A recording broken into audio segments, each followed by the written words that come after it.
കരുത്തനായ ഭരണാധികാരിയും രാഷ്ട്രീയ നേതാവുമായിരുന്നു വക്കം പുരുഷോത്തമനെന്ന് KPCC president Sunny Joseph. Indira Gandhi national foundation സംഘടിപ്പിച്ച വക്കം പുരുഷോത്തമൻ 2ാം ചരമവാർഷിക സമ്മേളനം ഉദ്ഘാടനം ചെയ്യുകയായിരുന്നു അദ്ദേഹം. നിയമസഭയുടെ ചട്ടവും നടപടിക്രമവും അനുസരിച്ച സ്പീക്കറാണ് വക്കമെന്ന് KPCC അധ്യക്ഷൻ സണ്ണി ജോസഫ് പറഞ്ഞു. അദ്ദേഹത്തിന്റെ വേർപാടിന് 2 വർഷക്കാലത്തെ പഴക്കം മാത്രമേ ഉള്ളൂ. ഏറ്റവും കരുത്തനായ ഒരു ഭരണാധികാരി, കരുത്തുറ്റ രാഷ്ട്രീയ നേതാവ്, രാഷ്ട്രീയ രംഗത്ത് നിരവധിയായ ഉത്തരവാദിത്തങ്ങൾ വഹിക്കാൻ സാധിച്ചു. മന്ത്രിയായിട്ട് 3 ഗവൺമെന്റുകളിൽ ഉണ്ടായിരുന്നു. അച്യുത മേനോന്റെയും AK ആന്റണിയുടെയും കരുണാകരന്റെയും മന്ത്രിസഭകളിൽ പ്രവർത്തിക്കാൻ സാധിച്ചു. സ്പീക്കറായിട്ട് അദ്ദേഹം ഏറെ തിളങ്ങി.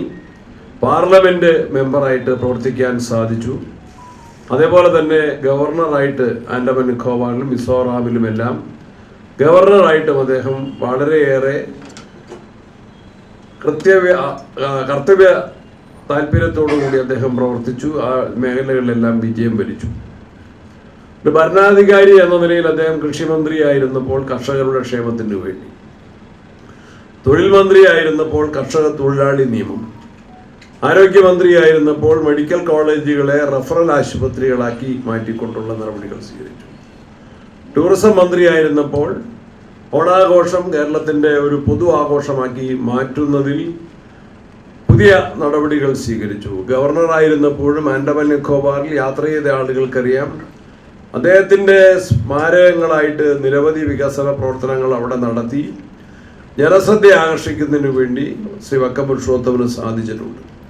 ചെറുപ്പത്തിലെ തന്നെ രാഷ്ട്രീയ രംഗത്തേക്ക് വരികയും തിരുവനന്തപുരം ജില്ലാ കോൺഗ്രസ് കമ്മിറ്റിയുടെ പ്രസിഡന്റായും KPCC വൈസ് പ്രസിഡന്റായും ജനറൽ സെക്രട്ടറിയുമായും എല്ലാം പ്രവർത്തിക്കാൻ സാധിച്ചു. പാർലമെന്റ് അംഗമായിട്ടും അദ്ദേഹം തിളങ്ങി. പാർലമെന്റിന്റെ പാനൽ ഓഫ് ചെയർമാൻ അതിലും ശ്രീ വക്കം പുരുഷോത്തമൻ ഉണ്ടായിരുന്നു. നല്ല പാർലമെന്റേറിയൻ.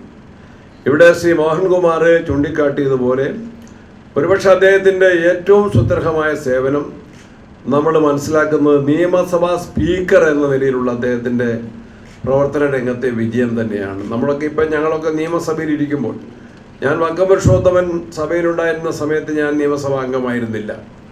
പിന്നീട് ഇപ്പോൾ നിയമസഭയുടെ ഓരോ സമ്മേളനവും സമയനിശ്ചയമില്ലാതെ നീണ്ടു പോകുന്ന സന്ദർഭത്തിൽ ചിലപ്പോൾ രാത്രി ഒരുപാട് ലേറ്റായിട്ടും ചില സമ്മേളനങ്ങൾ തുടരാറുണ്ട്. മാധ്യമങ്ങൾക്കും ജനങ്ങൾക്കൊക്കെ നന്നായിട്ടറിയാം.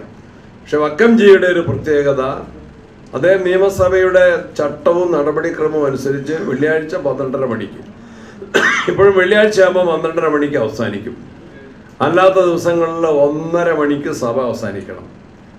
അല്ലെങ്കിൽ സഭ ഉച്ചകഴിഞ്ഞ് തുടരണമെങ്കിൽ സഭയുടെ പ്രത്യേക അനുമതിയോടെ മാത്രമേ ഉച്ചകഴിഞ്ഞ് സമ്മേളനം ചേരാൻ വേണ്ടി കഴിയുള്ളൂ. ശ്രീ വക്കംജി സ്പീക്കറായിരുന്ന സമയത്ത് എല്ലാവരും പറയുന്ന ഒരു കാര്യം, എല്ലാ ബിസിനസ്സുകളും തീർത്ത് 1:30 മണിക്ക് സഭ പിരിയുന്നു. പ്രസംഗകർക്ക് സമയം അലോട്ട് ചെയ്തിട്ടാണ് നിയമസഭയിലെ പ്രസംഗം. ആ സമയം തീരുന്ന മുറയ്ക്ക് ബെല്ലടിച്ച് പ്രസംഗം നിർത്താത്തവരുടെ മൈക്ക് ഓഫ് ചെയ്ത് പ്രസംഗം നിർത്തിക്കാൻ അദ്ദേഹത്തിന് സാധിച്ചു. അദ്ദേഹത്തിൻ്റെ ആജ്ഞാശക്തിയും നിശ്ചയദാർഢ്യവും അത്ര കണ്ട് അപ്രീഷിയേറ്റ് ചെയ്യപ്പെടേണ്ട കാര്യം തന്നെയാണ്.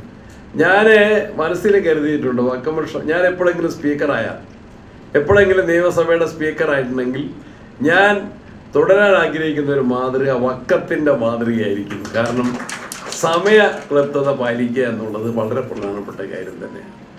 CPM നേതാവ് പിരപ്പൻകോട് മുരളി മുഖ്യപ്രഭാഷണം നടത്തി. രാഷ്ട്രീയത്തിന് അതീതമായി മനുഷ്യരെ സ്നേഹിച്ചിരുന്ന വ്യക്തിയാണ് അദ്ദേഹമെന്ന് CPM നേതാവ് പിരപ്പൻകോട് മുരളി പറഞ്ഞു. Indira Gandhi national foundation chairman K Mohankumar അധ്യക്ഷനായി. T ശരത്ചന്ദ്ര പ്രസാദ്, മണക്കാട് സുരേഷ്, ഇടവക്കോട് അശോകൻ തുടങ്ങിയവർ സംസാരിച്ചു. വക്കത്തിന്റെ കുടുംബാംഗങ്ങളും പരിപാടിയിൽ പങ്കെടുത്തു. വിസ്മയ ന്യൂസ്, തിരുവനന്തപുരം.